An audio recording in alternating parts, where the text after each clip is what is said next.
El Departamento de Sociología y el Magíster en Ciencias Sociales de la Facultad de Ciencias Sociales de la Universidad de Chile presenta Tras las líneas, conversaciones con Manuel Antonio Garretón, Premio Nacional en Ciencias Sociales. Un programa que se estrena cada martes desde las 16 horas, disponible a través de YouTube, Facebook y varias plataformas de podcast. Muy buenas tardes. Bienvenidas y bienvenidos a Tras las líneas, el programa del Departamento de Sociología y del Magíster en Ciencias Sociales de la Facultad de Ciencias Sociales de la Universidad de Chile, en la cual todos los martes, a través de las distintas plataformas como YouTube, Facebook y las distintas plataformas podcast, hacemos una reflexión sobre las problemáticas de nuestra sociedad, sobre lo que ocurre en el mundo y en nuestro país, en nuestro continente, desde la perspectiva de las ciencias sociales. Y hoy día, que es el penúltimo programa de este año, luego vamos de vacaciones y retomamos en marzo, vamos a conversar sobre una muy importante investigación que se ha hecho por parte del Centro de Estudios de Conflicto y Cohesión Social, que es un proyecto de varias instituciones a través de un concurso nacional, que reúne un conjunto de investigadores e investigadores, programas docentes, comunicacionales, en fin, y uno de cuyos instrumentos es un estudio de panel sobre el cambio social en Chile y las relaciones entre política y sociedad. El estudio de panel, no vamos a entrar en tecnicidades, consiste en que usted toma una muestra, como en general todas las encuestas de distinto tipo, toma una muestra porque no puede estudiar al universo, una muestra lo más representativa al universo, en este caso del país, pero la particularidad es que sigue a esa muestra a lo largo de varios años. En este caso, es un estudio de la dinámica de los últimos 5 años. Y lo interesante es que la muestra permanece igual. O sea, es la misma gente que, a diferencia de los otros estudios que van cambiando la gente, manteniendo criterios de representatividad, aquí es la misma gente que es interrogada, encuestada cada año. Lo que permite entonces aproximarse muy certeramente a la evolución, a los cambios que cada persona de la muestra va realizando, sufriendo, viviendo a lo largo de los años que dura el estudio de panel. Y entonces, ahora se ha presentado el informe de la evolución de esta muestra, de las personas que constituyen esta muestra. No vamos a entrar en el detalle.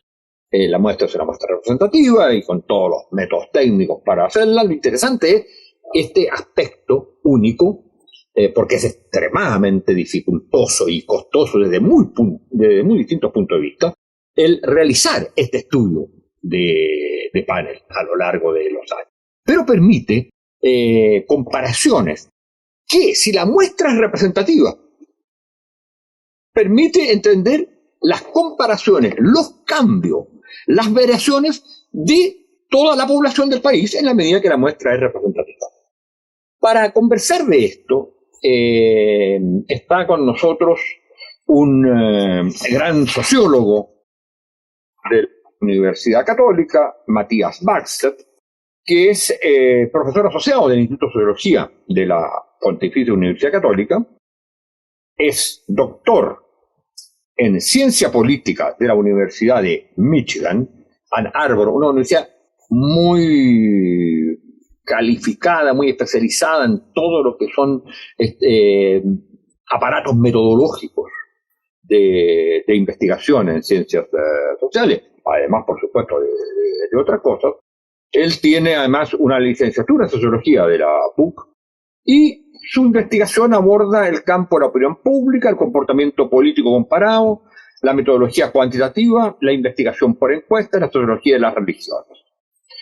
Y es investigador asociado y parte del comité ejecutivo de esta encuesta llamada el SOC, que es el estudio de cambios sociales en Chile, este estudio de panel.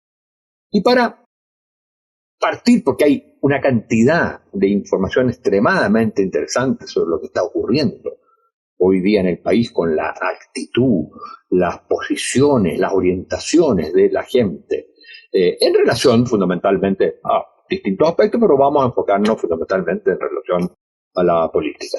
Pero una de las cosas que a mí me llamó la atención y que tiene que ver un poco también con el problema de la muestra elegida. No vamos a entrar en los detalles técnicos, pero lo siguiente, los porcentajes de identificación política son comparados con otras encuestas y con lo que se dice normalmente, son muy altos. Solo un 20% en el último año declara no identificarse con posiciones políticas de derecha, centro o izquierda. La mayoría, no del total, pero la mayoría entre los distintos grupos, se identifica con las posiciones de centro. Y el porcentaje de participación electoral es alrededor del 60%. Ahora, es interesante porque todos esos datos son muy distintos a lo que uno percibe normalmente. De hecho, no ha votado nunca en el último tiempo cerca de un 60% de la gente. En segundo lugar, si hay algo, un espacio político al cual le fue mal en las últimas elecciones, sería al centro. Y sin embargo, es el más estable en la representación de la muestra y el grupo mayoritario. Y en los porcentajes de identificación política, por lo que yo recuerdo de hace un estudio de 3-4 años, que era el estudio del PEU, daba cerca de un 17-18%, y había venido disminuyendo, había estado en 70%, 70%, lo más alto del mundo en los años 2000, pero había venido bajando. Entonces, la primera cuestión es, bueno, ¿hay o no en estos datos que parecieran mostrar una situación bastante más sana que lo que se podía esperar respecto a la relación con la política, a la aceptación de la política? No hay un problema con la muestra en el sentido que la muestra podría ser menos representativa en la medida que los datos que nos dicen las otras encuestas, los otros estudios y los datos electorales muestran una cierta diferencia con los datos que muestra esta encuesta, en el entendido que los datos, llamémosle, de esta realidad que vemos día a día, las elecciones, etcétera, demostrarían una menor identificación, una menor participación electoral que la que muestra el estudio.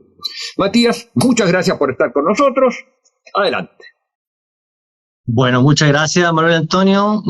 Muy contento de estar acá en este espacio. Te agradezco la invitación. Respecto a la pregunta, es como, tiene varias aristas. Entonces, esto va a sonar como que si yo tuviera un conflicto de interés o yo tengo un conflicto de interés. Entonces, yo diría que la encuesta del SOC, por su característica metodológica, que no nos vamos a meter ahí en mucho detalle, pero por su característica metodológica tiene ventajas importantes respecto a las encuestas que en el contexto electoral reciente se publicaron en forma bastante masiva, ¿no? La encuesta, pero no quiero hacer una defensa corporativa de la encuesta. Lo que quiero hacer en el fondo es que hay problemas de distintos niveles. Un problema que es común a todas las encuestas, incluida el SOC y todas, es que sobrerepresentan las tasas de participación electoral. Eso pasa aquí, pasa en Estados Unidos, pasa en todos lados. Según el SOC, nosotros tenemos 65% de votantes en 3 elecciones distintas. El número varía para el 2013, 2017 y para el plebiscito. Y sabemos que ese número está inflado 20 puntos porcentuales. Yo trabajo propio, en otros trabajos que he hecho sobre participación electoral, por ejemplo, he encontrado que en la CEP pasa lo mismo, sobre representación del 20-25% de los votantes. ¿Por qué pasa? Matías, detengamos un segundito en esto, aunque vamos a entrar después a los datos más duros sobre lo que pasa con la gente y la política. Pero, ¿por qué pasa esto que hay esta sobre representación de la...? No tengo la certeza, porque se puede tener certeza sobre esto, pero nadie lo ha hecho todavía. Pero yo apostaría, mi hipótesis sería que el proceso que conduce a una persona a responder una encuesta no es del todo diferente al que lleva a esa persona a votar. Cierta motivación por lo público, lo político, cierto interés acerca del acontecer nacional, cierta expresividad, ganas de expresar cuál es mi opinión, mi punto de vista. Y o sea, básicamente los atributos que una persona podría tener, un votante promedio podría tener, tienden a coincidir con los atributos de un encuestado promedio. La diferencia es que uno tiene que ir, la diferencia que en un caso va y se le pregunta cómodamente y puede dar su opinión, en cambio en el otro caso tiene que hacer un esfuerzo para ir a votar, y eso hace que entonces la votación sería menor en esta explicación. Claro, lo que entonces, ¿qué pasa? Que en las encuestas, las personas les preguntan, ¿quiere usted responder a esta encuesta? Sí, no. Y mucha gente que no vota va a decir, no me interesa. Y mucha gente que sí vota va a decir, sí me interesa. Entonces, como no te responde la muestra perfecta, sino que algunas personas se van cayendo en el camino, y las personas que se van cayendo en el camino son mayormente no votantes, la muestra, que es probabilística y tiene todas las características metodológicas, igualmente no representa bien ciertas dimensiones de la sociedad, como por ejemplo participación electoral. Curiosamente, la misma encuesta que hace mal una cosa puede hacer bien otra cosa. Entonces, por ejemplo, este problema se agudiza mucho en las encuestas online, que hoy día son muy populares, que son a paneles de personas que se como inscriben en un sitio web de una empresa, NetQuest, Opinando Online, y a cambio de responder las encuestas les dan un par de beneficios, puntos, cosas con que pueden después canjear productos. Estas encuestas tienen, en mi experiencia y la de colega, las tasas de participación electoral, si uno las mide en esas encuestas, son del 85%. Son terriblemente malas. Y no obstante, en las elecciones pasadas, salvo CADEM, que CADEM hace una encuesta telefónica probabilística, igual les fue muy bien en el porcentaje en la predicción electoral. Entonces, lo que lleva a las personas a votar tiende a coincidir por atributos de personalidad, por intereses, con lo que los llevan a responder encuestas. Entonces, estas encuestas son buenas muestras de votantes, son muy malas muestras de no votantes. Y entonces, lo que está pasando en Chile y en todo el mundo es que cada vez menos capturamos a no votantes en las muestras de las encuestas y sabemos cada vez menos de ellos. Y por ahí también se tiende a explicar que tengamos gente quizás que más identificado, que tiende a identificarse más con categorías ideológicas que la población en general, y se generan ciertas distorsiones, ¿no es cierto?, entre las muestras que uno recolecta a través de las encuestas y población en general, la realidad, entre comillas, verdadera. ¿Y cómo se explicaría esta diferencia entre una autoidentificación de centro, que es muy alta, alcanza, me parece, en uno de los años a 35%, ¿qué explicación darías tú aunque nos metemos en otros temas, pero está bien, no hay solo que quedarse amarrado en la encuesta, tienes toda la libertad para tu análisis, el análisis político, con el debacle electoral del centro en las últimas elecciones presidenciales? Es como una gran paradoja, ¿no? Yo creo que sin intentar resolverla así en este minuto, en instante, no, pero por lo menos introducir algunos elementos que puedan ser iluminadores. Uno es que, y esto es algo que efectivamente, y partiendo desde la encuesta, una de las cosas como grandes virtudes de esta encuesta, como tiene el carácter panel y va repitiendo la encuesta a las mismas personas, sabemos cómo van evolucionando sus posiciones ideológicas en el tiempo. Y lo que se puede observar en el informe, está todo documentado, es que hay mucho movimiento de entrada y salida entre centro y no identificación. Entonces, mucha gente que no se identifica, un año sí es de centro. También pasa, hay gente que pasa de una identificación a la izquierda o a la derecha, pero mucho más hacia el centro. Entonces, año tras año, donde se mueven más las categorías de identificación ideológica es en el centro y en los que no saben y no responden, los independientes, los ninguna. En cambio, los porcentajes de derecha y los porcentajes de izquierda son mucho más estables. Personas que como que tienen posicionamientos ideológicos más cristalizados tienden a ser estables en el tiempo. Ahora, y por ahí... Sí, perdón. Sí, sí. adelante. Ya, y por ahí entonces, conectando con el partido, creo que entonces para ese elemento puede ser relevante a la hora de entender comportamiento electoral y oferta electoral. En el fondo, yo creo que los partidos políticos, las candidaturas, ven hoy día en Chile poco atractivo el centro, porque son votantes que no votan, o son personas que votan mucho menos, porque son categorías ideológicas mucho más fluidas, que tienden a las menores cambios en los costos del votar, por ejemplo, tienden a caerse y tienden a no participar. Y por otra parte, creo yo que esto es importante, y acá no pasamos a un análisis más politológico, es que el centro como categoría ideológica en Chile hoy día está muy deteriorada, ¿no es cierto? Está muy asociada, creo yo, a partidos tradicionales, concertación, con todas las luces y sombras. Yo tengo una percepción general bastante favorable, que cargo más a las luces que a las sombras, pero tiene sus sombras, ¿no es cierto?, muy cargadas a Cabal, Penta, SQM, partidos... Hay una cosa interesante, porque eso que estás diciendo tú es lo que pasó al Partido Radical. Lo curioso es que ahí fue reemplazado por otro centro. Claro. ¿No es cierto? Entonces, y eso en la historia es muy importante. Y con un centro mucho más proyectivo, en el sentido con un proyecto propio, con identidad propia, alternativista respecto a la derecha y la izquierda, cosa que el Partido Radical no era tanto porque era más bien un partido pendular entre centro e izquierda y por lo tanto hacía que el sistema político fuera más centrípeto y menos centrífugo como lo hacía la democracia cristiana. Ahora, lo curioso es entonces que esta vez fue reemplazado.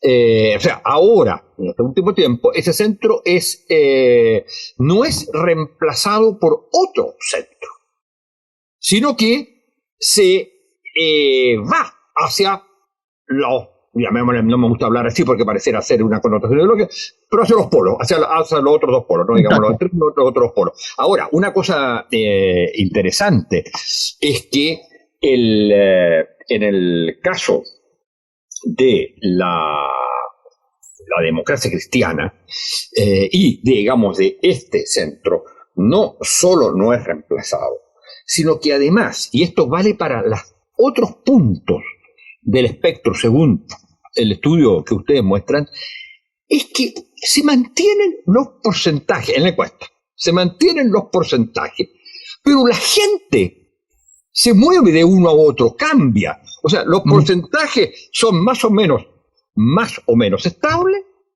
pero la variabilidad, o sea, los individuos cambian enormemente de posición según los mismos datos que tú señalas.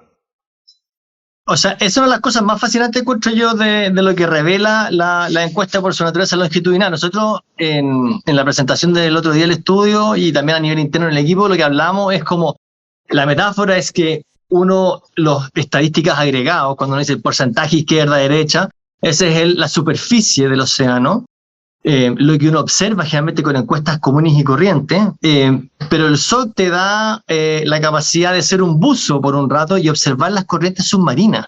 Y uno ve que a nivel agregado las cosas están tranquilas, pero uno se sumerge y ve los cambios a nivel de individuo y ve mucha variación. Y lo que es particularmente importante es que estamos hablando de la categoría derecha-izquierda, el eje ideológico fundamental de los últimos, no sé, podemos ir para atrás, no sé, 150 años en Chile, quizás desde la emergencia de los 20, por lo menos, podríamos decir en adelante, que ya tenemos bien definido un eje ideológico izquierda-derecha que articula el comportamiento de los partidos políticos, ¿no es cierto? Más o menos, quizás. Y eso entonces, nosotros nuestra socialización política como ciudadano y ciudadana es en torno al eje izquierda-derecha. Los partidos se identifican en torno a eso y no obstante, la gente se mueve en mucho posicionamiento. Yo no diría que el movimiento es enteramente aleatorio, generalmente es mucho más fuerte entre uno de categorías adyacentes, es decir, de izquierda, centro, centro, izquierda. Eso es lo que le quería preguntar. O sea, sí. el punto es, si hay movimiento de derecha a centro a derecha, de centro a izquierda y de izquierda a centro. ¿Hay movimiento desde izquierda a derecha o desde derecha a izquierda? Eso es bastante más, pero estadísticamente mucho más infrecuente que el otro tipo. En el fondo, el grueso del movimiento es entre categorías adyacentes, pero no obstante, y aunque sea entre categorías adyacentes que tiene un poco más de sentido, insisto en el punto anterior, estamos hablando de la categoría, el eje ideológico fundamental que describe al posicionamiento político de los partidos, candidatos y ciudadanos, y no obstante vemos movimiento entre las personas. Lo que habla la pregunta, a mí generalmente siempre me llama esta atención en el fondo, ¿qué hace que las personas sean fluidas ideológicamente? ¿Y quiénes son más fluidos ideológicamente y quiénes son menos fluidos ideológicamente? Y ahí en el fondo está el tema, creo yo, y ahí hay una literatura como bien norteamericana de opinión pública, Philip Converse, John Sallett, que hablan como del nivel de cualificación política de las personas, ¿no? Y que las personas tienen distintos niveles de, tanto ya sea por motivación o por educación formal, distintos niveles de comprensión y conocimiento, más que comprensión, de conocimiento de los asuntos políticos. Y a la medida que se interiorizan más con los asuntos políticos, tienden a ser más estables en sus disposiciones ideológicas en el tiempo. Mientras que aquellos que son más distantes de lo político, menos motivados por aprender, leer, conversar sobre lo político, tienden a ser muy movedizos y ya pensando más en movimiento aleatorio en el tiempo. Entonces existen como estos distintos tipos de ciudadanos, ¿no es cierto? Los estables y los más inestables. Oye, te quisiera llevar a otro punto. Que conversábamos previo al programa, y es la importancia fundamental que tiene el cambio generacional. Y en eso, digamos, la sola presencia de los personajes más importantes en este momento del nuevo gobierno, partiendo por el presidente, son dirigentes estudiantiles o también dirigentes estudiantiles, dirigentes de colegio médico, pero con una edad que probablemente no le permitiría ser presidente de la República. Entonces uno dice, bueno, ahí es un dato que puede tener consecuencias muy, muy interesantes y positivas, y también si la generación no entiende, la nueva generación de dirigentes, que ya no son los dirigentes de una generación, sino de un país. Si eso no se entiende, y yo creo que hasta el momento sí se está entendiendo, sería un riesgo. Lo que te quería plantear es, ¿qué cosas interesantes te dice la encuesta, el trabajo de ustedes sobre este tema generacional? Si tú tuvieras que destacar 2 o 3 puntos en la cual lo generacional aparece importante, ¿qué dirías? En general, nuevamente, tampoco sin meternos demasiado en lo técnico, pero las encuestas paneles no son muy buenas para hablar de lo generacional. Ahí porque van envejeciendo. Claro. Las mismas personas. Exacto. Y entonces es difícil desligar que es como efecto ciclo de la vida, que la persona a medida que transita distintas etapas del ciclo de la vida también van alterando sus opiniones, van cambiando, tienen distintas situaciones laborales, distintas situaciones familiares, versus diferencias generacionales que básicamente remiten a la coyuntura histórica, al periodo histórico que te tocó nacer, y que eso de alguna forma marca a las personas coetáneas de cierta manera. ¿Qué edad tienen los más jóvenes de tu muestra, más o menos? ¿Cuál es el grupo más juvenil? Hoy día tenemos 2 muestras. La primera muestra, la original, partió con 18 años en 2016, es decir, hoy día están en torno a los 22, 23 años. Entonces van envejeciendo. Y hicimos después... Sí, sigue siendo muy jóvenes, sí. Y hemos transitado, en el fondo, los capturamos cuando salen del colegio y hoy día quizás ya están insertos laboralmente, quizás están en los últimos años de universidad para los que estudian y cosas así. Y por ahí también se va a ver muy interesante la posibilidad de ver cómo el ciclo de la vida conecta con distintas opiniones y configuraciones de preferencia. Pero dicho eso, entonces el SOC es muy clara en términos etarios, yo creo que es muy clara en revelar lo que también se sabe de otras fuentes, que no es particularmente novedoso, que la protesta social está concentrada de sobremanera en personas jóvenes, menores de 35 años. Estoy pensando qué otro resultado relevante en torno al etario. Lo que pasa es que mientras pienso se me ocurre otra cosa, que ya acabo de hacer un poco de autopromoción, pero que hace 2 años atrás sacamos un artículo con Nicolás Soma y Benjamín Muñoz, donde hacíamos un esfuerzo estadístico, no me voy a meter en lo técnico, prometo, por separar el efecto de la generación con el efecto de la edad sobre la participación electoral. Y ahí salió una cosa súper relevante, que efectivamente uno puede ver que las personas que alcanzaron a votar en el plebiscito quedaron marcadas de por vida y con altas tasas de participación electoral. Más encima estaban forzadas institucionalmente a votar, ¿no es cierto?, por el sistema antiguo. En cambio, después lo interesante es comparar a las personas que no necesariamente se alcanzaron a amarrar institucionalmente después del plebiscito, que son los que nacen en los 70. Y esas personas, las tasas de participación, controlando por la edad, se caen. Y después, las personas que empiezan a nacer a fines de los 80, vuelve a subir la participación. Lo que habla más o menos de que tenemos 2 generaciones, aquellos que nacen gruesamente hablando en los 70, principios de los 80, versus los que nacen a mediados de los 80 y después, que son históricamente contiguos, pero uno es una generación despolitizada y otro es una generación muy politizada. La primera generación, la vida política, la hacen a través de la institucionalidad de los partidos de la Concertación. Se asuman a la participación. Se suman a los partidos de la Concertación. Por ejemplo, acá voy a decir un ejemplo emblemático, ¿no es cierto?, como hablábamos al principio, una Carolina Tobá, que llega a la presidencia del PPD, ¿no es cierto? Aunque ella cuando pasó el plebiscito todavía era muy joven. En cambio, la generación siguiente, la que... Era muy joven, pero había tenido una participación fundamental en ese famoso foro de televisión con Ricardo Lagos, antes del plebiscito. Claro, sí, por supuesto. Y después la generación siguiente, que por una cosa como de coyuntura histórica, le toca otra experiencia política completamente distinta. De primero, les tocó a la edad que se inserta en el mundo político un sistema de partidos desprestigiado, absolutamente desprestigiado. Entonces, ¿qué hacen? ¿Nos insertamos a ese mundo o buscamos referentes externos? Y el movimiento Pingüino, 2006, después el movimiento del 2011, lo único que hacen, ¿no es cierto?, es rechazar la política institucional. Y se alejan, y se alejan, y se alejan, y se alejan. Y buscan formar sus propios y nuevas referentes políticos. Y por ahí hay un ejercicio de innovación política muy relevante. Ahí nace el Frente Amplio, ¿no es cierto?, y todos sus partidos.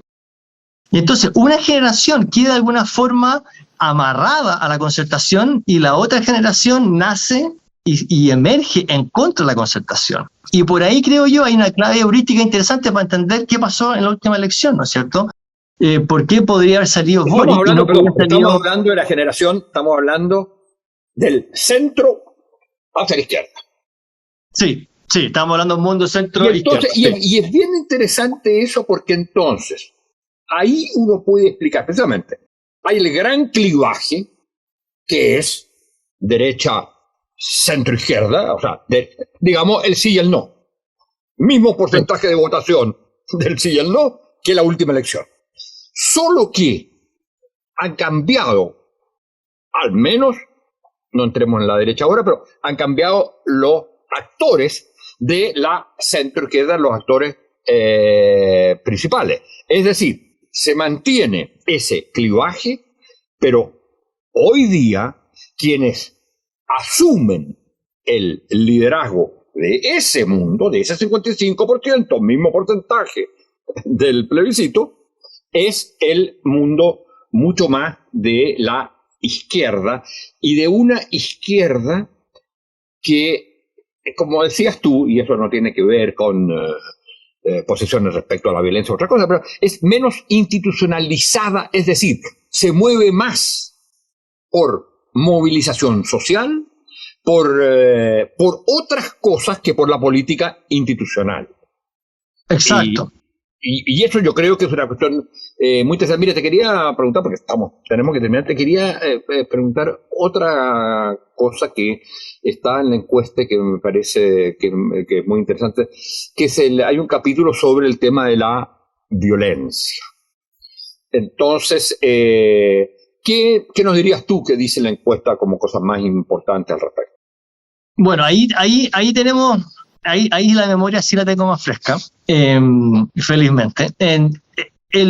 Lo que sucedió efectivamente con los ítems, tenemos varias formas de violencia. Violencia desde como el mundo de la ciudadanía hacia el Estado o agentes del Estado, y violencia de la gente del Estado hacia la ciudadanía, y a su vez violencia entre ciudadanos. Por ejemplo, lo que llaman las detenciones ciudadanas, donde personas agarran a un delincuente y lo amarran a un poste y le pueden golpear, cosas por el estilo. Entonces, la delincuencia misma no entra ahí, ¿o sí? No, la misma delincuencia no.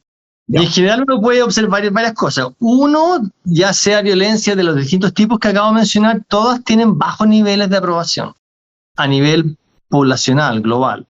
Si uno abre y se mete en la superficie, si se mete para adentro y abre la caja, ¿no es cierto?, va a encontrar diferencias importantes entre subgrupos, izquierda, derecha. La gente más izquierda un poco menos, es más tolerante a la violencia de ciudadanía contra gente del Estado, la gente derecha es más tolerante de la violencia invertida, y cosas por el estilo. Y ahí lo que marca como el patrón más interesante es lo que pasó en la encuesta del 2019, que se hizo a partir del 20 de noviembre de 2019. Entonces el trabajo de campo se recolectó a un mes de iniciar el estallido social. Estaba muy vivo lo que estaba sucediendo. Pero ya estaba el acuerdo, ¿no es cierto? Estaba el acuerdo. Es estallido más acuerdo. Estallido más acuerdo lo que evalúan. Sí, estallido más acuerdo, sin duda. Y ahí entonces se puede observar, y esto está nuevamente con tendencias diferenciadas por grupos, pero se ve observar un aumento importante de la aceptación de la violencia de la ciudadanía hacia agentes del Estado, y un rechazo creciente de la violencia de la gente del Estado a la ciudadanía, consistente con lo que estaba pasando también en las calles en ese tiempo, ¿no? Ahora, lo interesante es ver qué pasó la ola después, ¿no? Y ahí los niveles quedan en un nivel intermedio entre post-estallido y pre-estallido. O sea, quedan más bajos que el 2019, pero quedan todavía levemente más altos que el 2018. Entonces, ¿cómo va a desencadenarse eso si es que se normaliza, entre comillas, y vuelve a niveles previos al estallido? Lo vamos a ver el próximo año. Pero de alguna forma se podría decir que la justificación de la violencia sufrió un efecto periodo, es decir, aumentó por las circunstancias que estaban ocurriendo en los minutos y está tendiendo a bajar ahora, ¿no? Y una de las cosas que me llamó la atención, y con esto sí que hay que terminar, fue también el hecho que la movilización social, o movimiento, usted le llama movimiento, pero digamos, la movilización social más importante de los últimos 5 años para la gente no es el estallido, sino el movimiento por las pensiones. Sí, es bien interesante eso. ¿Cuán profundo cala el tema de las pensiones, ¿no? El estallido obtuvo el primer ranking para el año 2019, cuando estaba esto in situ ocurriendo, ¿no? Pero las pensiones, si la memoria no me falla, ya para la ola 2017, incluso 18, estaban número 1. Y vuelve ahora, a fondo, el protagonismo se lo tomó el estallido en la encuesta anterior, y ahora para la última vuelve a tomar la pole position, se podría decir, en las pensiones. Oye, y dime una cosa, más allá de si algo dice la encuesta en las distintas olas que han hecho, está bien, pero si no, ¿qué explica que un tema tan, y vamos a decirlo de esta manera, aunque pueda sonar absurdo, tan aburrido hasta un cierto momento, y sobre todo en general para los jóvenes? ¿Qué explica que un tema como las pensiones se haya transformado en un tema central? Como fue en un momento educación, por ejemplo, como fue básicamente la educación, digamos, en los años 2006 a 2011, es la educación. Y de ahí para adelante son las pensiones. Es la pensión el tema central. ¿Qué elementos explicarían eso? ¿Qué cambio significaría en la sociedad chilena la valoración de eso como el conflicto central, de alguna manera? Esa es como, se me ocurre que esa sería como una excelente pregunta para una tesis de un estudiante de magíster o de doctorado incluso, ¿no es cierto? Entonces yo no, porque están los datos ahí, es cosa de meterse, leer y poder intentar responder una pregunta tan relevante como esa. Pero a mí se me ocurre, vuelo pájaro, que el tema de las pensiones confluyó, así como en la fenomenología cuando fluye conciencia y acto, confluyó preocupación ciudadana con activismo político, ¿no es cierto? En el fondo es una alineación de astros. La gente, o sea, y además, para darle más, la guinda de la torta es que hay un chivo expiatorio, una entidad identificable, palpable, que encarna los problemas, la AFP. Yo creo que eso es clave, ¿eh? Es material, clave, ¿no? Para decirlo de alguna manera en términos de sociología clásica, el adversario, el enemigo. Hay un enemigo claro. Hay un enemigo claro, que además concentra muchas cosas, independientemente de que lo haga bien o mal burocráticamente, eso es otra cosa. Pero concentra el hecho que representa el gran éxito proclamado en el mundo por parte de la dictadura. Representa de alguna manera el capital financiero. O sea, ese poder absoluto sobre la sociedad, pero que no se ve, porque precisamente es el capital financiero, pero ahora se ve que está instalado en las AFP. Entonces, ese aspecto de ser tú decías, Chivo, aparece como en la encarnación del enemigo principal, como en otra época aparecían los propietarios de las grandes empresas y monopolios, ya sea fuera nacionales, ya fuera internacionales. Claro, y la idea como del experimento neoliberal, que solucionar problemas públicos con soluciones privadas también está materializado, simbolizado en forma como icónica, ¿no es cierto?, con las AFP, que acompañado también de mucha experiencia vicaria de los límites de las pensiones, de los bajas que eran las pensiones, con más, entonces agrega toda esa experiencia directa o vicaria, claro, sobre todo los jóvenes, con un activismo político que provee una narrativa crítica de eso, y ahí eso fue una chispa que explotó, creo, y por ahí eso quedó a un nivel más profundo como unas prioridades de largo plazo de las personas. No creo que el tema de las pensiones se mueva por ahí, se mueva hasta que no hayan cambios sustantivos. Yo creo que, como gusta decir a mucho, llegó para quedarse. O sea, se instaló como la expresión, como en otra época era la explotación en el trabajo, como la expresión de todas las contradicciones del sistema. Exacto. Y eso es muy, muy interesante. Bueno, Matías, tenemos que terminar. Muchas gracias por esta conversación, por traernos los datos de esta encuesta que está. El estudio está en la página web, ¿no? Está todo disponible online en forma replicable y transparente. Se pueden descargar las bases de datos, vayan al sitio del COES, las personas interesadas, pueden descargar las bases de datos, informes, presentaciones, todo. Bueno. Y aprovecho también de agradecer mucho la invitación, la he pasado genial. Qué bueno, qué bueno. Muchas gracias. Además, tenemos algo de colega, no solo que somos sociólogos ambos, sino que tú eres investigador principal del COE. Yo formo parte del comité científico del COE, donde año a año hacemos una discusión sobre los temas, proyectos, orientaciones generales de esta muy notable institución. No, y me acuerdo que hace algunos años, quizás previo a la pandemia, me imagino, ¿no es cierto?, tú ibas a las jornadas anuales, ¿no? Claro, pero ahora sigo yendo. Lo que pasa es que no sé si hay. O sea, a las jornadas no vale, pero en cuanto miembro del comité directivo, no sé si hacen ya de investigadores o no, y a esa puede ser que no haya ido. Pero sigo estando vinculado y con mucho orgullo. Muy bien, pues. Muchas gracias, Matías, y será hasta el próximo martes, señoras y señores auditores y auditoras, con Tras las Líneas en nuestros podcasts y plataformas de YouTube, de Facebook y otras.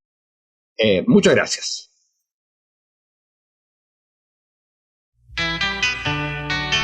El Departamento de Sociología y el Magíster en Ciencias Sociales de la Facultad de Ciencias Sociales de la Universidad de Chile presenta Tras las Líneas, conversaciones con Manuel Antonio Garretón, Premio Nacional en Ciencias Sociales.